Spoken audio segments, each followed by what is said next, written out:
Olá, olá, hoje nós vamos conversar aqui no programa Entrevista com o presidente da Unimed Bauru, o médico Robertson Moron. Obrigado por sua presença aqui. A gente conversa multiplataforma pela rádio e a TV Câmara. E uma questão que parece institucional, interessante de começar com o senhor no nosso bate-papo dessa nossa visita aqui, quem é a Unimed Bauru?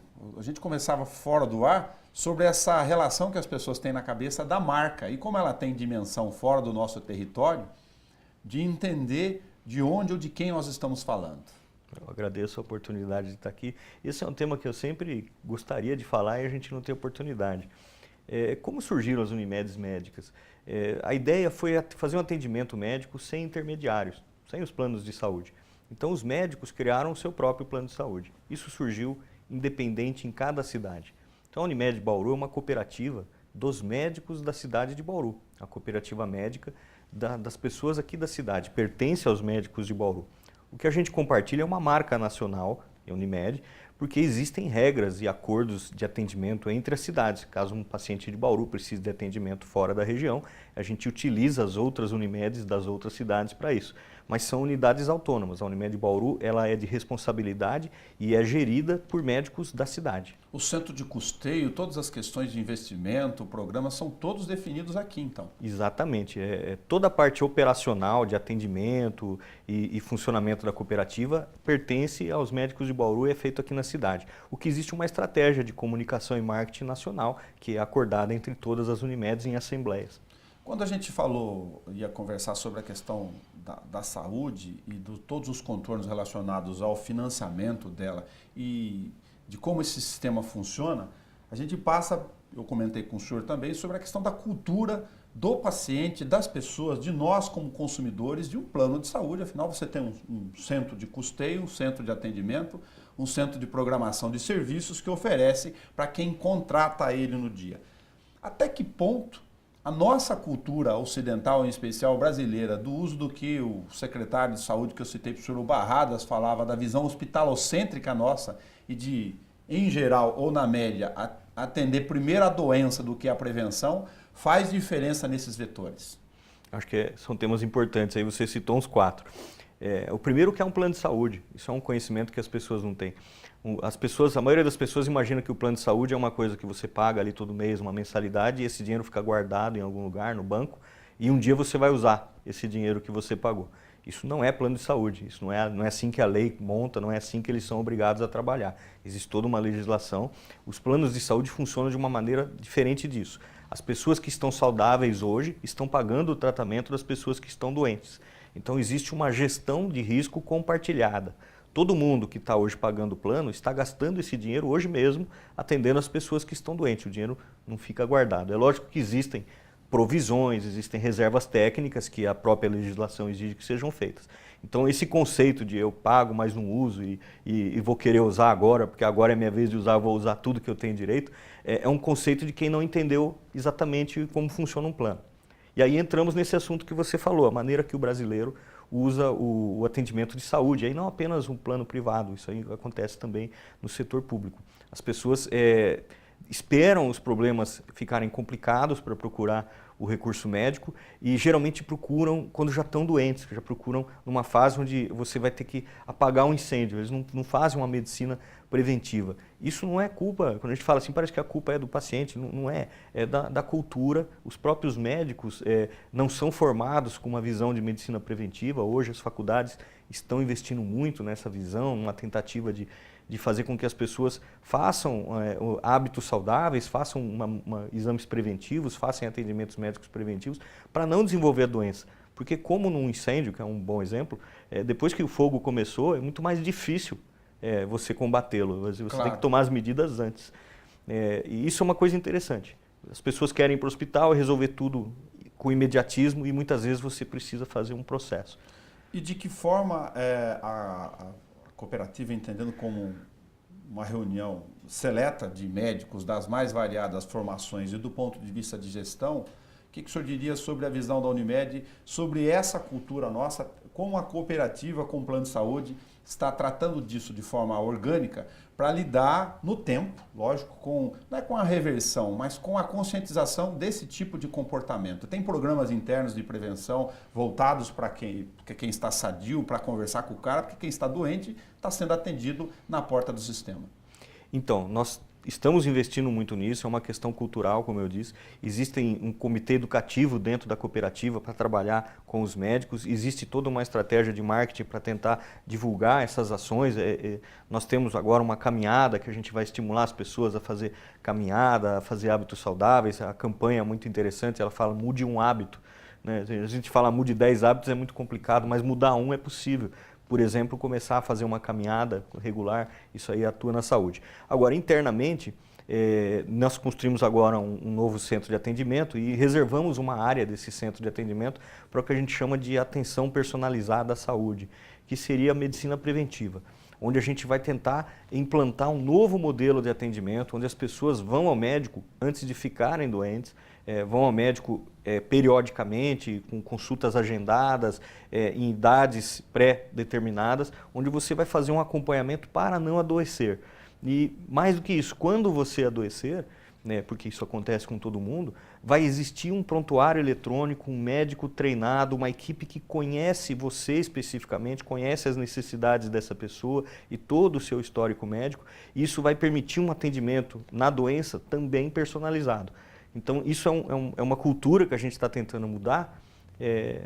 A gente visitou, eu e outros diretores da Unimed, visitamos outros locais onde existe essa cultura implantada. Eu tive a oportunidade de ir a Boston, olhar o centro de atendimento de Harvard, que é muito bom, e eles trabalham em medicina pública com esse sistema, eles atendem a população carente nesse sistema de atenção personalizada à saúde.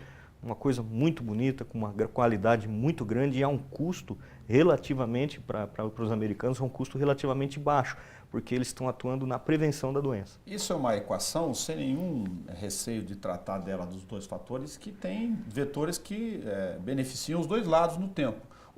Porque o centro de custo da cooperativa, no tempo, com a mudança dessa cultura, ele é reduzido, do ponto de vista do custeio dos tratamentos de quem só está indo doente ou costuma ir ao médico só quando aperta na veia o teu problema no dia a dia, e de outro, do benefício do cidadão. De que forma isso se reflete, por exemplo, numa mania que temos de ficar pedindo exames e a dependência de exames como condição de verificar o que temos dentro do nosso corpo? A medicina, como todas as áreas de atuação hoje, ela está sujeita a muita pressão da indústria, né? E a gente sabe que a indústria ela tem intenções comerciais. Então existe uma pressão comercial muito grande para divulgar venda de medicamentos, venda de recursos médicos, execução de exames. Esse é o marketing dos grandes hospitais, das grandes clínicas. Fazemos o exame mais moderno, fazemos o exame mais adequado. Isso faz parte, o paciente gosta de ouvir isso, isso funciona como marketing, mas isso estimula essa cultura da utilização inadequada. E não é uma questão de custos apenas, embora isso seja importante, é uma questão de segurança. A medicina ela tem procedimentos que são invasivos, procedimentos diagnósticos que têm risco. As pessoas às vezes se esquecem que um raio-x é uma radiação, que a tomografia é um aparelho que emite radiação. A dose de radiação que você pode tomar ao longo da sua vida é única, ela é cumulativa. Todo exame que você fez deixou uma marquinha no seu código genético. Você vai fazendo vários exames radiológicos ao longo da sua vida, chega um ponto onde você já está atingindo uma dose insegura. E a gente hoje não faz esse acompanhamento, é nossa intenção até trazer essa novidade para Bauru, onde a gente vai fazer um prontuário radiológico dos pacientes. Você vai saber exatamente quantos centigraus de radiação você já tomou na sua vida, e isso vai ajudar tanto o seu médico quanto a você a escolher que exame você deve fazer com maior segurança. Eu poderia citar um exemplo interessante, claro. Um exemplo típico assim, de desperdício, que é fazer um raio-x de seios da face em bebês, né? É muito comum, as pessoas vão no pronto-socorro, inclusive na rede pública, com um quadro gripal, um quadro inicial, e as pessoas, na sua ansiedade de querer saber o que está acontecendo, pedem para fazer um raio-x de seio da face na suspeita de sinusite. Bom, bebês não têm ainda seios da face desenvolvidos. Essa informação o leigo não tem, e muitos médicos cedem a esse pedido até para não criar um conflito ali com o paciente, e se faz um raio-x do bebê. Esquece a questão financeira, que é muito importante. Vamos para o lado, essa criança tomou um raio-x de maneira desnecessária.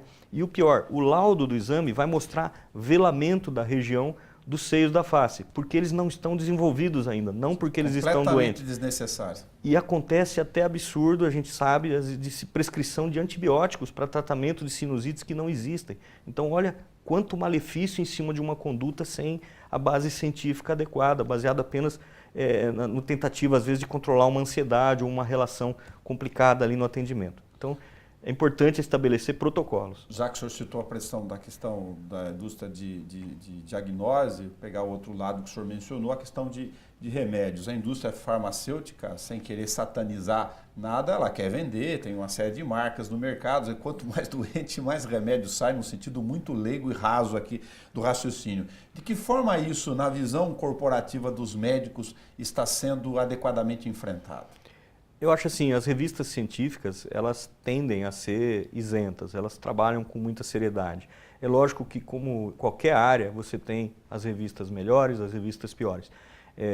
A gente acredita, né, que o médico deve fazer uma leitura muito clara dos papers científicos ali daquele assunto para evitar indicar medicamentos e tratamentos baseados apenas em propaganda.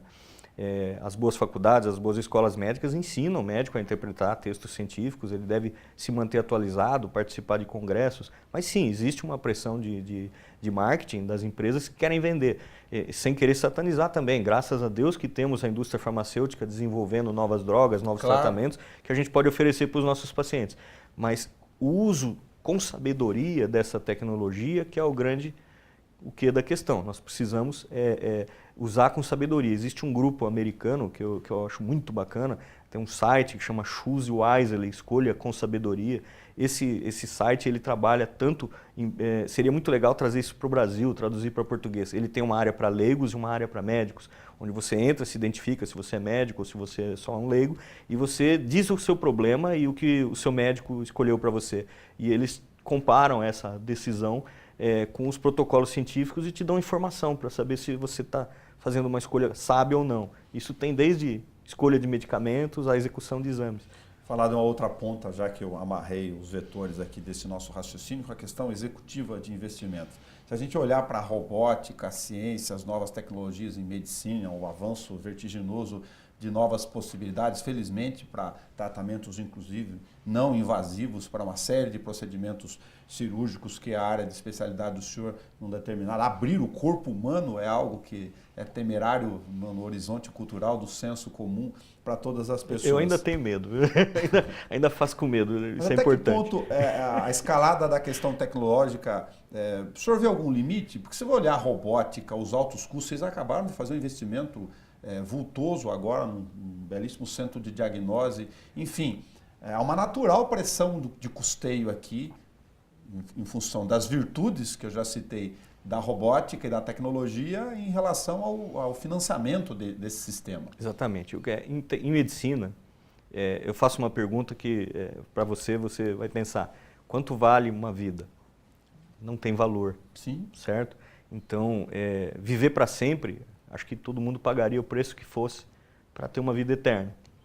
Infelizmente, nós não temos hoje conhecimento tecnológico para fornecer isso para as pessoas, nem a fonte da juventude. Quer dizer, nós estamos no mundo real, as pessoas envelhecem, adoecem, falecem. O que a medicina oferece é o melhor jeito que a gente conhece com tecnologia e conhecimento para tratar essas condições e evitar a morte. Mas sempre vai acontecer. O custo em medicina ele vai ficando infinito quanto mais você aplica essa tecnologia. E hoje nós temos situações que são o limite da ética, onde eu me sinto muito em dúvida, onde você tem um paciente que tem uma doença sem prognóstico de cura, com uma condição de vida às vezes muito ruim, um sofrimento muito grande, numa UTI, vivendo com suporte de equipamentos e aparelhos. E hoje, assim, você pode prolongar um paciente numa situação dessa por anos. Artificialmente. Artificialmente, sem qualidade de vida, sem chance de reversão, você fica aquele sonho, mas e se desenvolverem a cura até lá? Bom, nós vamos chegar num ponto na medicina onde vai ser possível fazer isso com centenas, talvez milhares de pessoas. E quem vai bancar o custo de tudo isso? Porque isso é um custo infinito. Né? Então, é uma pergunta sem resposta sua, entendeu? Para isso que a gente precisa de médico, a gente precisa conversar com o médico e junto com as famílias para decidir o que fazer. Agora, um parêntese significativo dessa história, nós fizemos uma matéria específica disso, é o chamado tratamento da fase terminal de doenças humanizado, e tem um núcleo da Unimed em Bauru que eu particularmente fiquei como leigo impressionado dessas relações do dia a dia, que é tratar a possibilidade real, concreta de morte através de um conceito de vida. Eu achei bastante interessante. O grupo de cuidados paliativos é uma coisa muito interessante, uma iniciativa de médicos, médicos cooperados que pediram para que a gente desse suporte para essa estrutura, e nós investimos nisso, bancamos aí o custo de implantação desse serviço, que ele traz um outro conceito. Olha, diante de uma situação irreversível, nem sempre de morte, às vezes é uma sequela, uma coisa, Perfeito. Mas uma situação onde você não vai poder resolver o problema do paciente, você vai ajudá-lo a conviver com a situação que ele está passando, inclusive com o momento da morte, que no mundo ocidental a gente encara de uma maneira muito difícil. A gente passar por esse processo, inclusive, da morte, de uma maneira humana, de uma maneira com o sofrimento menor possível. Esse grupo ele oferece para o paciente não só a melhor tecnologia para tratar o seu problema, mas às vezes a possibilidade de escolher de que jeito ele quer passar por isso. Um testamento. Exatamente. Ou até um testamento de como você quer ser tratado. Acho que assim, tem pessoas que sabem que a sua condição é uma condição irreversível e não querem passar por determinados procedimentos que vão gerar sofrimento, ou querem passar por outros. A maneira que as pessoas encaram esse momento tão difícil é diferente, e você tendo uma equipe qualificada de médicos, psicólogos, inclusive de suporte pré e pós-hospitalar, você consegue fazer com que esse momento seja atravessado tanto pela pessoa como pela sua família com um sofrimento menor. Robson, do nosso raciocínio aqui de contribuição para as pessoas entenderem todo esse sistema e como elas lidam com a vida delas do ponto de vista de saúde também, não só do conceito de prevenção que a gente falou, mas de entender como funciona uma cooperativa médica. Afinal, somos sócios de um sistema, como você falou do princípio, numa perspectiva real, que já é reconhecida de no máximo 20 anos, do Brasil muito mais idoso do ponto de vista de estratificação social do que temos hoje. Quais são as perspectivas de avançar nessa questão cultural para entender isso? Porque mais idoso, teoricamente, mais custeio para uma relação natural das necessidades. Eu acho que a sociedade brasileira ela vai ter que amadurecer. Acho que nós não atingimos ainda a maturidade na questão de saúde. Na questão de saúde, as demandas são infinitas e os recursos são finitos. Então, nós precisamos fazer escolhas, e escolhas duras, escolhas difíceis. Quando você está falando numa população, né, e você citou aí a população envelhecendo, nós temos que decidir como atender de uma maneira melhor essa população, sem prejudicar o indivíduo, mas também não podemos simplesmente prejudicar o atendimento do conjunto por causa de um indivíduo só. Claro. Escolhas têm que ser feitas. Há limites, embora a Constituição nossa tenha escrito lá que saúde é um direito do cidadão, um dever do Estado, e não colocou nenhum limite para isso, o fato é que no mundo real há limites. Essa ideia da universalização, com todos os benefícios e elogios ao SUS, do ponto de vista dessa nova estratificação, ela fica insustentável. Exatamente. É insustentável, o sistema de saúde caminha para o colapso, não só no Brasil, no mundo todo, por uma questão de custeio, custos infinitos, como eu disse, com demandas infinitas e recursos finitos. Cabe às pessoas discutir isso com uma seriedade maior. Acho que não deve ser só os médicos que devem participar dessa discussão, mas eles também não devem ser excluídos. Acho que políticos, gestores, médicos, sociedade civil, as pessoas têm que sentar e definir um pouco melhor, com clareza, a lei, porque do jeito que hoje está, quem tem o advogado melhor vai ter o melhor acesso. E isso está prejudicando o conjunto. Algumas pessoas estão deixando de ter o básico porque o recurso está faltando na outra ponta. O senhor deve estar atacando a questão ou comentando da judicialização do sistema naturalmente.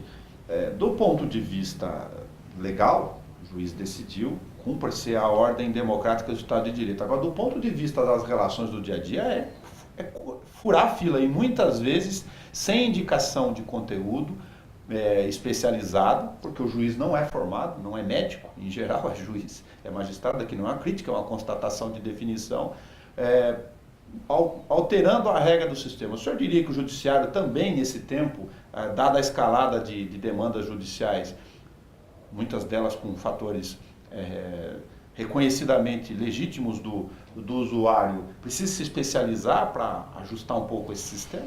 Sim, eu acho que os juízes têm que se especializar, eu acho bastante saudável que se crie câmaras técnicas onde você coloque médicos e peritos para assessorar o judiciário. Mas eu não quero fazer uma crítica direta a esse ou aquele setor, a gente vive numa sociedade democrática e Claro. todos são importantes. Eu acho que o judiciário tem tomado decisões que ele não deveria estar tomando, porque ele talvez tenha se cansado de esperar que se façam as leis de maneira mais clara. O juiz está cumprindo a lei, ele tem uma pessoa doente ali na frente dele, com uma emergência, e precisando de alguma coisa, e ele se coloca numa situação muito difícil do ponto de vista ético.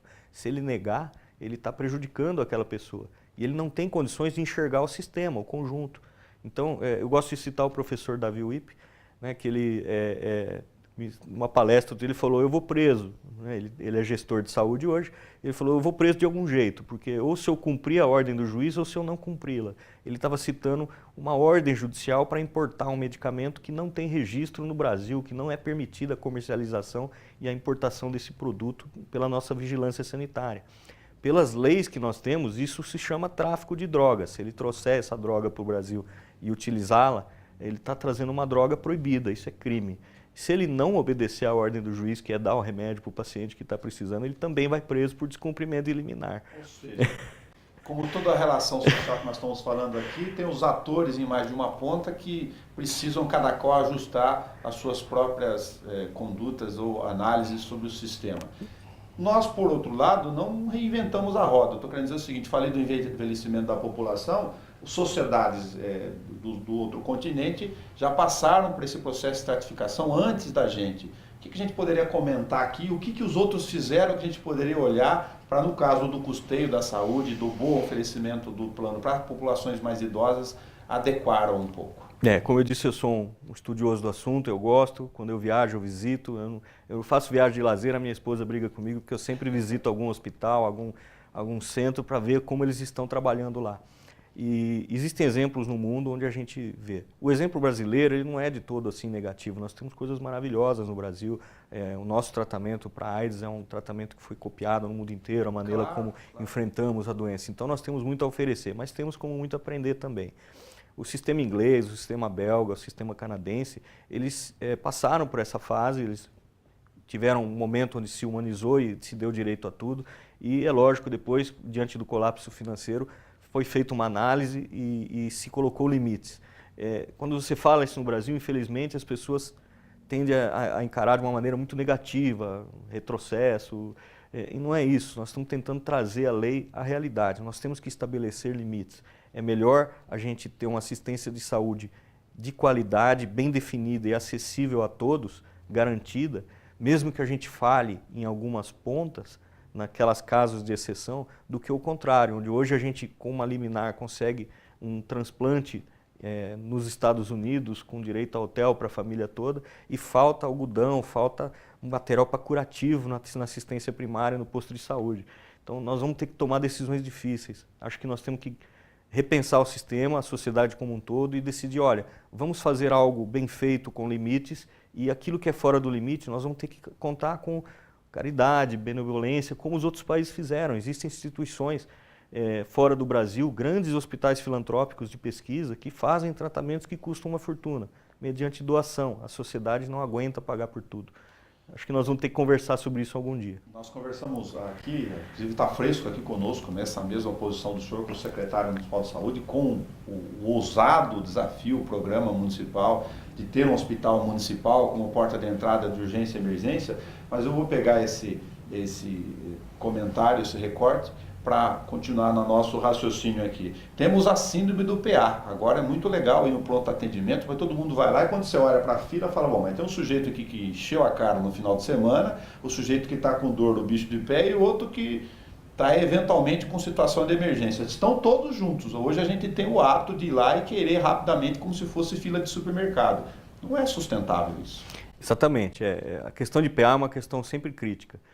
Quanto mais você aumenta o PA, mais as pessoas usam, porque as pessoas confundem pronto atendimento com atendimento oportuno, atendimento fácil, atendimento rápido.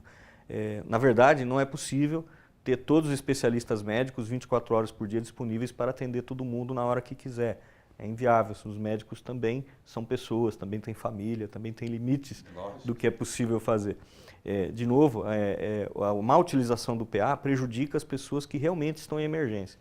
Eu visitei um serviço em Washington, onde eles são serviços privados, a saúde popular em alguns estados americanos, a empresa é privada e o governo paga.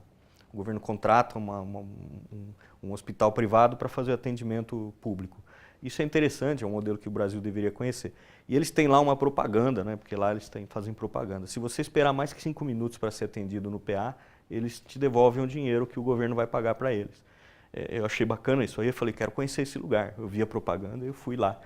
Eu fui nesse lugar e fiquei impressionado que realmente não tinha ninguém na espera do PA. Não tinha ninguém. Atrás tinha um monte de gente doente, com infarto, derrame, pessoas em situação grave, mas não tinha ninguém na frente. Eu falei, cadê as gripes? Cadê os casos de virose, de troca de atestado, a pessoa que bebeu? Eles falam, bom, essas pessoas não têm atendimento. Lá eles negam atendimento a essas pessoas.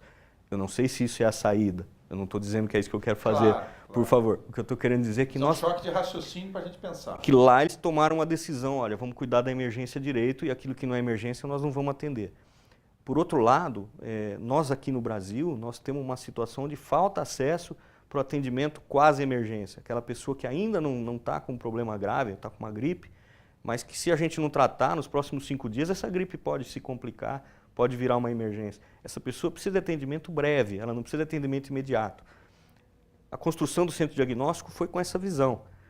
Vamos fazer um prédio com consultórios, onde a gente consegue agilizar a marcação de consultas. Então, as pessoas que iriam no pronto-socorro para pedir, às vezes, um exame porque está com uma dor de cabeça, vai passar em consulta com um médico, um clínico geral ou com um neurologista e vai ver se esse exame realmente é necessário antes de precisar ir no pronto-socorro numa situação mais grave.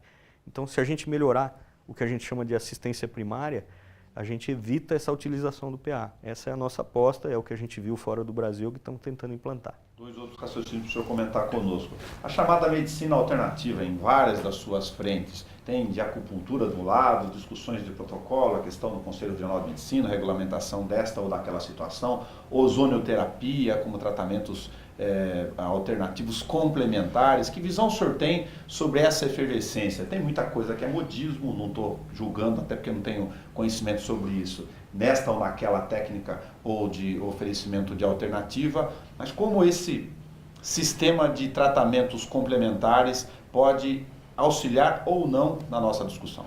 Bom, com certeza nós médicos não sabemos tudo sobre todos os problemas.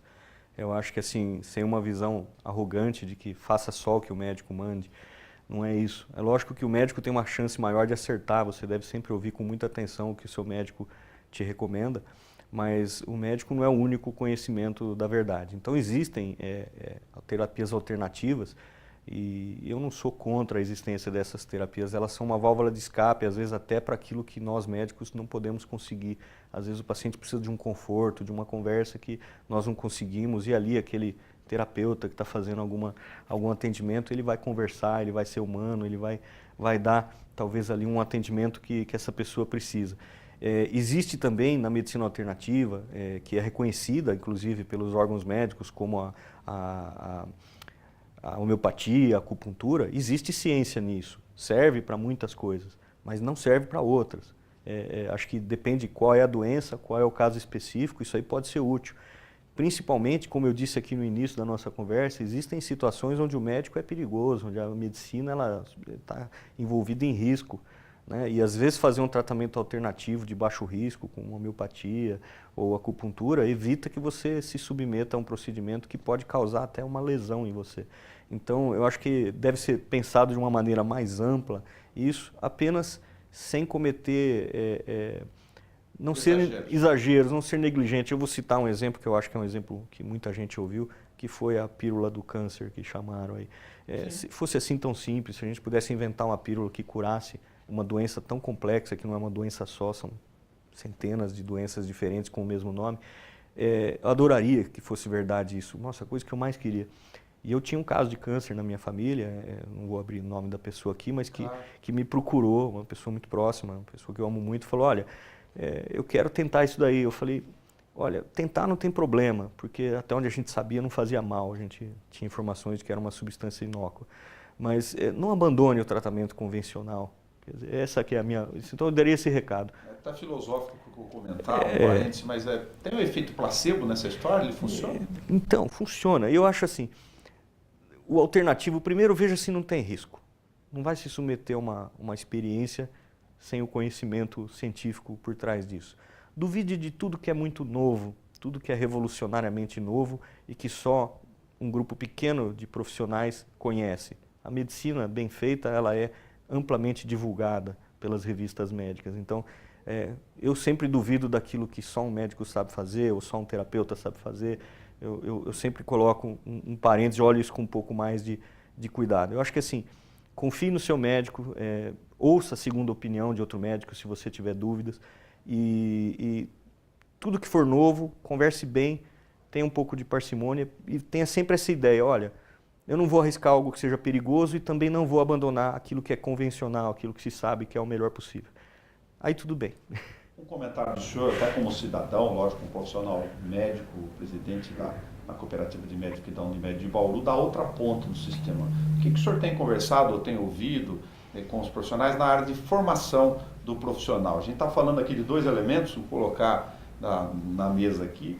Se gestão, ensinar ou falar com o formando em medicina ao longo da sua trajetória, a gente fala de residência, tem todos os aspectos importantíssimos da formação longa do médico, mas onde a gente coloca gestão e formação de capacidade de relação humana, psicológica nessa história aqui. Se as nossas universidades estão levando em conta esses dois elementos ou não são necessários?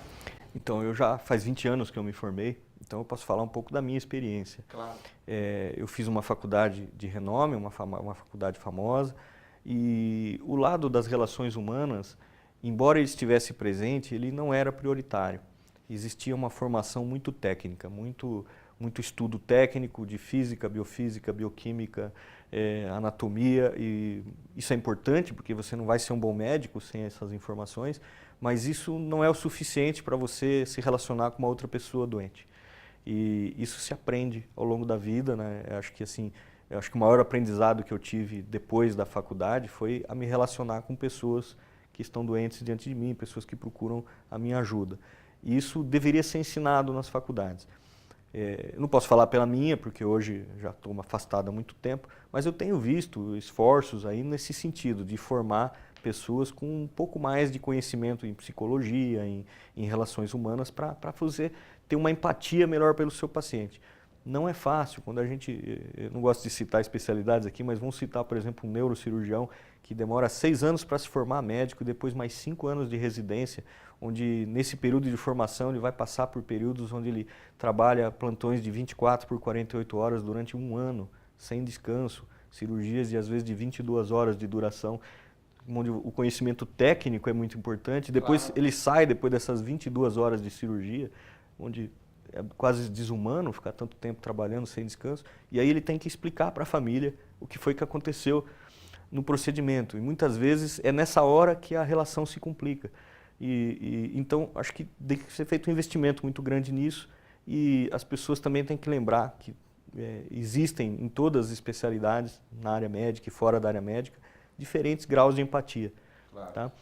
Usando uma referência muito leiga, nem todo jogador de futebol se torna um bom técnico, depois são poucos. Na medicina, se você usar o referencial de gestão e de capacidade de empatia, de relação psicológica com as pessoas, nem todos os profissionais, naturalmente, têm essa vocação interna. E talvez a universidade seja um caminho para poder dar uma diretriz em relação a essa questão. E muitas vezes o profissional é um excelente cirurgião, né? Consegue fazer uma cirurgia de altíssima complexidade, mas ele não sabe se comunicar tão bem Sim. com a família. Então, tudo depende de que lugar você está. E aí eu acho que uma estrutura hospitalar, uma estrutura com atendimento multidisciplinar, como um centro diagnóstico, onde você pode ter outros profissionais envolvidos, psicólogos, assistente social, você consegue atender a essa demanda do paciente sem prejudicar o lado técnico, que ele é indispensável. Quer dizer, eu gostaria também de ter, como você citou, futebol, um cara que cabeceia, marca gol, faz falta e defende sozinho, faz tudo no campo. E consegue enxergar o jogo, tem visão periférica. Isso, e ainda pode quebrar o galho de técnico, mas na verdade cada um têm talentos diferentes. Acho que a formação médica ela pode melhorar os extremos, algumas pessoas poderiam ser um pouco melhores na empatia, outras pessoas poderiam ser melhores na questão técnica. Mas existe um limite, porque são pessoas diferentes, somos todos seres humanos e somos diferentes. Às vezes as pessoas esquecem que o médico é uma pessoa também. Ele tem dia ruim, ele bate o carro, ele tem parente doente também. Não é tão fácil, entendeu? O outro último recorte é que até que ponto é falta de informação ou é uma preocupação razoável, natural, a questão de superbactérias, ambiente hospitalar, risco de contaminação no Brasil e os protocolos? Esse é um dos boatos que mais surgem aqui, que a gente escuta toda hora. Veja, as pessoas confundem um pouco. A própria medicina provou, e você foi fazer hoje uma revisão literária, aquela infecção hospitalar que nos anos 70 era a causa de todos os óbitos de hospital, se provou que ela não existe, ela não é infecção hospitalar. Um paciente que está com a sua imunidade muito baixa fica suscetível a infecções. O antibiótico que a gente tem hoje, a nossa tecnologia, ele não cura as doenças, ele não mata as bactérias, ele ajuda o paciente a fazer isso. Quer dizer, é o seu sistema imunológico que vai te curar e o antibiótico ele entra ajudando, prejudicando a reprodução da bactéria, daquele organismo, e aí o seu sistema imunológico toma controle de novo e te cura. Então existe assim uma preocupação muito grande de a superbactéria ou, na verdade, as questões de higiene hospitalar, as questões de controle de infecção são muito levadas a sério. O nosso hospital ele já é certificado ONA 2 há alguns anos e agora é ONA 3, onde nós deixamos de ser um hospital apenas seguros e somos hoje um hospital que desenvolve novas tecnologias de segurança. Isso daí, as pessoas às vezes confundem o conceito. Tá? Existe muita pressão de mídia, as pessoas às vezes precisam de um culpado. Né? Mas assim, uma pessoa gravemente doente está sujeita a uma infecção que a gente chama de hospitalar. Não que ela pegou essa infecção porque o hospital não é limpo, é porque ela não consegue enfrentar essa doença. O senhor está apresentando um conceito que é razoável. Se eu estou em condição da chamada doença, tecnicamente doença, o meu sistema imunológico tecnicamente está fragilizado. Isso. Então, estou mais suscetível, naturalmente. Uma coisa que a gente fala, então, a utilização do hospital tem que ser por pessoas que realmente estão doentes e precisam ficar lá. Porque é verdade, sim, as bactérias resistentes ficam nos hospitais. Não tem outro lugar para elas ficarem. Na sociedade elas desaparecem. Né? O uso indiscriminado de antibiótico não receitado por médico ou de maneira sem os critérios adequadamente técnicos cria também na população bactérias resistentes. Mas não é por causa disso que as pessoas estão doentes. Elas estão doentes porque vivem mais. Hoje a população vive mais, fica mais idosa e surgem complicações das doenças porque a gente está mais tempo sujeito aí a elas. E o que existe hoje é tecnologia trabalhando em cima disso e muita técnica. E existe um pouco aí também, existe um conceito muito errado, por isso que eu quis aqui colocar esse outro lado, de que a pessoa ficou doente por negligência do outro lado, ou porque o outro lado não cuidou da limpeza, e não é isso. Existe uma preocupação enorme nos hospitais hoje em combate à infecção hospitalar. Mas tem situações onde mesmo com tudo isso nós não temos como evitar, entendeu? Eu citaria assim exemplos, toda regra tem exceção, tá? Então claro. Quem me ouviu aqui falar parece que eu neguei a existência da infecção hospitalar. Existe, tem casos anedóticos aí que a gente ouve. 8 bebês de uma maternidade ficaram doentes com a mesma bactéria. Mas aí sim, nesses casos específicos, tem alguma coisa errada. A vigilância sanitária vai lá, geralmente detecta o que foi que aconteceu. E existem situações onde esse conceito é verdadeiro, mas na maior parte das vezes é um conceito exagerado. Robson Mourão, obrigado por ter vindo conversar conosco aqui, embora a gente estava falando muito sobre doença, mas se me permite uma reflexão aqui, falando de doença sobre a perspectiva cultural e da vida, e não necessariamente da morte. Com certeza. Eu acho que a gente tem que começar a rediscutir conceitos. Acho que talvez os médicos tenham ficado muito tempo no laboratório criando soluções técnicas e a gente está precisando conversar mais com as pessoas, explicar o que é que a gente faz, qual é o nosso serviço. Existe uma tendência hoje em medicina de sempre querer achar um culpado pelo insucesso. Né? Se não é o médico, é o hospital, se não é o hospital é o remédio, se não é o remédio, alguém é culpado e, na verdade, nós esquecemos da nossa condição humana. A medicina ela oferece um processo de cura, às vezes nem esse processo de cura, um processo de atravessar até em direção à morte mesmo, mas o que a gente tem que discutir é de uma maneira que o paciente seja o principal ator desse processo. Ele tem que fazer as suas escolhas. Ninguém melhor do que você mesmo para decidir o que você precisa fazer, desde que te deem as opções adequadas, que o seu médico te explique as vantagens e desvantagens do que está sendo oferecido, e aí você escolhe. Esse lado humano, ele precisa ser resgatado, e as pessoas vão ter que aprender, porque hoje tem muita gente que não quer saber, tem pacientes que procuram e falam, doutor, eu não quero saber o que o senhor vai fazer, tem parentes que não querem que você conte para a pessoa que ela está doente. Então nós temos que fazer toda uma discussão ética de quem manda no seu próprio corpo é a própria pessoa, na minha visão. Nós médicos temos que ajudá-la a tomar as decisões certas, mas o principal ator tem que ser o paciente. Eu comento isso no dia a dia, a gente falou muito da questão cultural, da relação médico-paciente, que eu lembro liguei para o senhor para uma entrevista e perguntei sobre escalas de exames no tempo, por faixas etárias, homens, mulheres, e o senhor me respondeu taxativamente, a melhor escala de exames que eu podia te dar é a chamada anamnese, é a boa e velha entrevista entre paciente e médico e essa relação de confiança. Quando o paciente entra no consultório, ele não sabe, mas o bom médico olhou que jeito ele entrou, quem estava segurando na mão dele, se ele manca ou se ele não manca, como ele sentou, se ele está com cara de dor ou não. Tudo isso faz parte da consulta médica. Depois você conversa com o paciente e chega numa hipótese diagnóstica. Você não faz exames para descobrir o que o paciente tem, isso é um conceito completamente errado. Você faz exames para tirar suas dúvidas. Você já tem uma hipótese diagnóstica quando você termina a consulta e você pensa no que esse paciente precisa. E o médico é a pessoa que vai escolher os exames que vão tirar a dúvida daquilo que ele não consegue ver só na consulta. Mas na enorme maioria das vezes, na consulta ele já sabe o que ele está encontrando. Só de conversar com o paciente, examinar, ele já tem uma hipótese diagnóstica. Os exames são para confirmação ou para tirar dúvidas. Robson Mourão, muito obrigado por tua passagem aqui na nossa visita na TV e na Rádio Câmara. Eu que agradeço a oportunidade. Obrigado, você nos acompanha. Esse vídeo inteiro está permanentemente na página da TV Câmara no YouTube. É só você digitar vídeos lá, você terá para você assistir a hora que você quiser. Até o nosso próximo encontro.